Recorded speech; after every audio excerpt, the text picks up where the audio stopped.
Señor resucitó, venciendo la muerte en la cruz. Nuestra esperanza está en Él.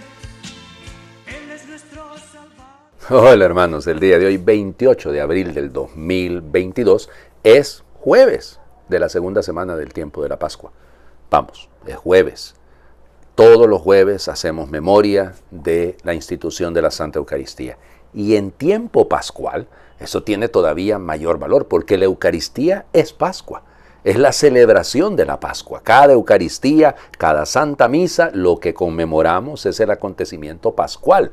Así que un momentito de oración delante de Jesús Eucaristía, para que nos prepare a comer la Eucaristía, es fundamental. Así que, perdónenme, pero creo que esto tenemos que decirlo reiteradamente para que así cada uno de nosotros comprenda el valor profundo que está en el misterio eucarístico.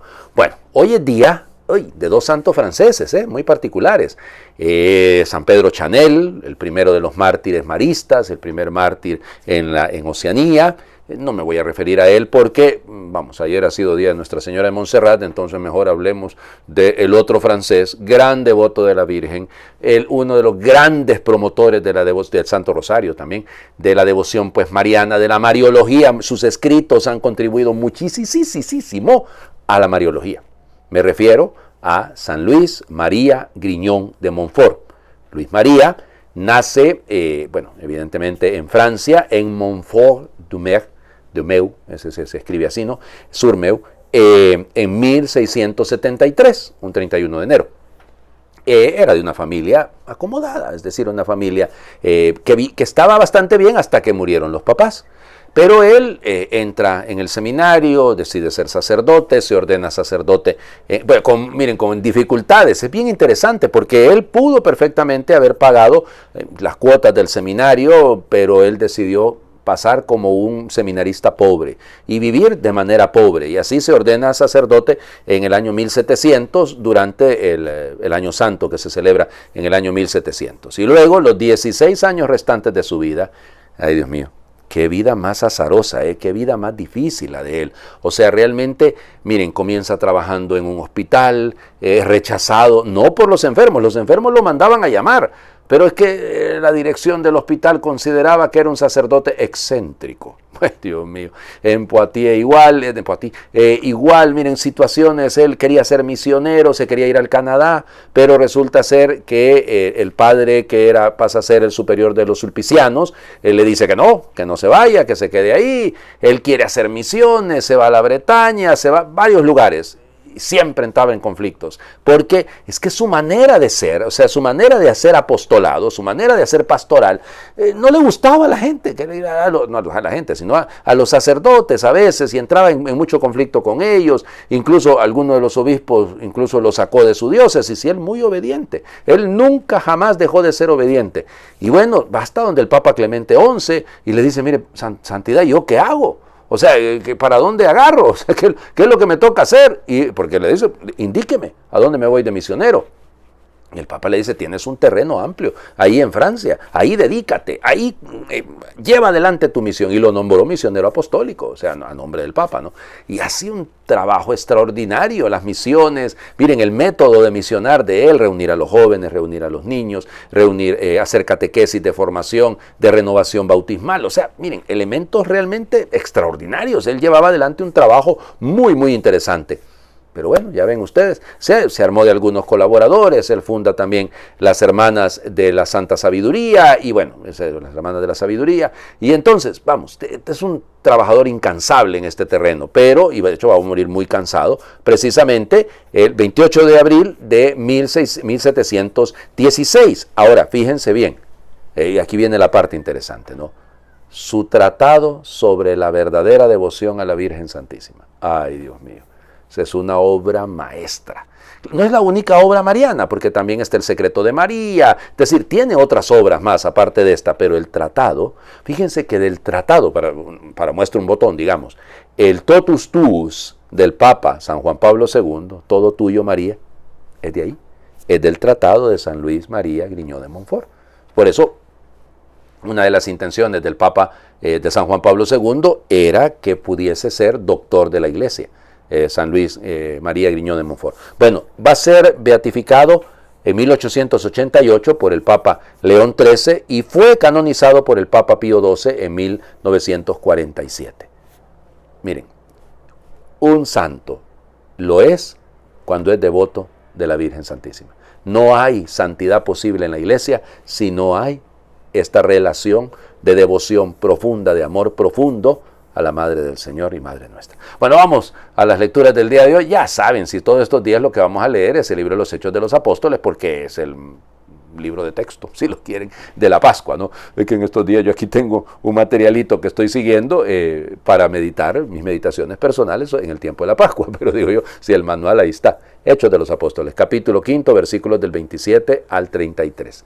En aquellos días los guardias condujeron a los apóstoles ante el Sanedrín y el sumo sacerdote los reprendió diciéndoles: les hemos prohibido enseñar en nombre de ese Jesús. Sin embargo, ustedes han llenado a Jerusalén con sus enseñanzas y quieren hacernos responsables de la sangre de ese hombre. Pedro y los otros apóstoles replicaron: primero hay que obedecer a Dios y luego a los hombres. El Dios de nuestros padres resucitó a Jesús, a quien ustedes dieron muerte colgándolo de la cruz. La mano de Dios lo exaltó y lo ha hecho jefe y salvador para dar a Israel la gracia de la conversión y el perdón de los pecados. Nosotros somos testigos de todo esto y también lo es el Espíritu Santo que Dios ha dado a los que lo obedecen. Esta respuesta los exasperó y decidieron matarlos. Palabra de Dios. Te alabamos, Señor. Ay, Señor Jesucristo, ustedes han llenado Jerusalén hablando de ese Jesús. ¿Qué quisiera yo que dijesen de mí? Usted ha llenado esta parroquia hablando de Jesús. Que dijeran, al menos, ¿no? Que dijeran, usted ha llenado su familia hablando de Jesús. Usted ha llenado su grupo, su movimiento hablando de Jesús. Qué bien, ¿no? Nuestro país lo hemos llenado hablando de Jesús. Sí, está bien, ojalá. Ojalá, esa es nuestra tarea, ¿no? Vayan y anuncien el Evangelio. Ya les digo que es tan complicado, ¿no? A veces la gente piensa que evangelizar es poner grupos, armar aquí, armar aquello, institucionalizar. Claro, las instituciones tienen su valor, insisto, pero si lo nuestro es evangelizar, la iglesia está para evangelizar. San Pablo VI lo decía. Bueno, para eso existe la iglesia. Ahora bien, ¿cómo evangeliza? Con la parresía de Pedro. ¿Ok? Fíjense bien. Primero obedecemos a Dios antes que a los hombres. Madre del Señor Jesucristo, lo que cuesta eso, lo que cuesta colocar a Dios en el primer lugar, porque a veces queremos quedar bien con todo mundo, como dicen en mi pueblo, nadie es monedita de oro, hay gente a la que le gusta la plata, pero así es, ¿no? Y entramos en conflictos muchas veces. Primero hay que obedecer a Dios antes que a los hombres, y luego lo que dicen. Fíjense la construcción de Pedro, oigan, o sea, realmente esto es una síntesis catequética preciosa. El Dios de nuestros padres, o sea, entronca la historia de la iglesia en la historia de Israel. El Dios de nuestros padres. Lo que ha hecho Dios es cumplir con la promesa que ha hecho a nuestros padres. Primer punto. El Dios de nuestros padres resucitó a Jesús. El querigma. El anuncio del que estaba muerto y ahora vive. Y fíjense, ustedes lo mataron colgándolo de la cruz. Por eso se exasperan, por eso montan en cólera. Hay que matarlos porque están acusándonos a nosotros de la muerte de él. Y ahí está. Este Dios de nuestros padres resucita a Jesús, a quien ustedes lo mataron colgándolo de la cruz. Pero él lo exaltó. Huele un poquito al himno de la kenosis, ¿no? El capítulo 2 de Filipenses. Eso es, Dios lo exaltó y lo ha constituido jefe y salvador. Mesías, ese es el texto. Para dar a Israel, y cierra el círculo, la gracia de la conversión y el perdón de los pecados. Fíjense. ¿Se acuerdan? Lo leímos el domingo pasado. Cuando reciban el Espíritu Santo, a quienes les perdonen los pecados les quedarán perdonados y a los que se los retengan les quedarán retenidos. Qué lindo. ¿Y a dónde llega esto? Nosotros, la comunidad creyente, la comunidad, la iglesia, nosotros, no dice Pedro, soy yo soy testigo. No, nosotros somos testigos de esto. Y también lo es el Espíritu Santo, que Dios da a quien le obedece. Vaya, Dios mío. ¿Se fijaron? Parece un sándwich, parece un emparedado, ¿no? Hay que obedecer a Dios antes que a los hombres. Y el Espíritu Santo lo reciben los que obedecen. Qué bonito, ¿no? Y en medio el contenido, unos quesitos sabrosos y unos jamoncitos y un pepperoni y ahí está, en medio. El contenido, pero el tema es la obediencia. El tema es la obediencia. El que obedece a Dios antes que a los hombres Y el que obedece, recibe el Espíritu Santo. Entonces, Pascua, para obedecer. Obedecer, abrir el oído. Terminemos el diálogo con Nicodemo en el Evangelio del día de hoy. Juan, capítulo 3, versículos del 31 al 36. El que viene de lo alto está por encima de todos, pero el que viene de la tierra pertenece a la tierra y habla de las cosas de la tierra. El que viene del cielo está por encima de todos. Da testimonio de lo que ha visto y oído, pero nadie acepta su testimonio. El que acepta su testimonio certifica que Dios es veraz. Aquel a quien Dios envió habla las palabras de Dios, porque Dios le ha concedido sin medida su espíritu. El Padre ama a su Hijo y todo lo ha puesto en sus manos. El que cree en el Hijo tiene vida eterna. Pero el que es rebelde al Hijo no verá la vida, porque la cólera divina perdura en contra de él. Palabra del Señor. Gloria a ti, Señor Jesús. Parece denso esto, ¿no? Pero vuelve al tema. El que obedece recibe el Espíritu Santo. O sea, en el fondo, fíjense bien, miren cómo comienza. Acuérdense que es un diálogo, pero aquí se vuelve un monólogo. O sea, Jesús está hablando y le dice a Nicodemo, nos dice a todos que su testimonio es veraz, que su testimonio es verdadero, porque él habla de lo que ha visto y ha oído. Eso es lo que se espera de un testigo, no que invente, ya no falsos testigos, sino el testigo es el que habla, da testimonio de lo que ha visto y ha oído. Y el testimonio, ¿qué es lo que certifica? ¿Qué es lo que da? Fíjense, certifica, hoy en día es tan importante, es que esta empresa está certificada de calidad, le dicen a uno. Bueno, calidad total. Bueno, está muy bien, fantástico. Fíjense bien, el que acepta su testimonio certifica que Dios es veraz. ¿Por qué? Porque aquel a quien Dios envió, ¿qué es esto? ¿En qué consiste la vida eterna? En creer en Dios y en su enviado Jesucristo. Ahí está. Porque el que Dios envió habla las palabras de Dios, porque Dios le ha concedido sin medida su espíritu. Qué belleza, ¿no? Esa es la gran verdad.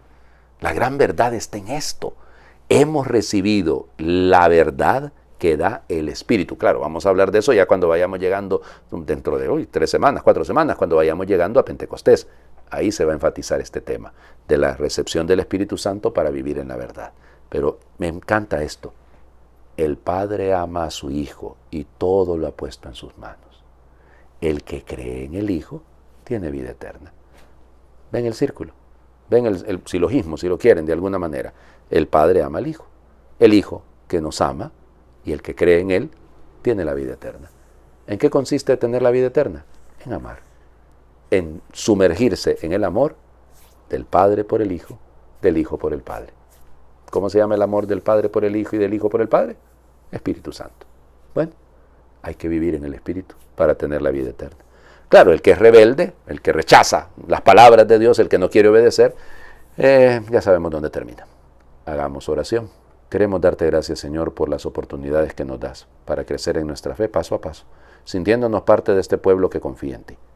Te damos gracias porque has bendecido nuestra vida y notamos tu presencia de resucitado en la gente que nos rodea y en las muchas oportunidades que nos das para vivir nuestra fe en medio de una sociedad que con tanta facilidad te olvida.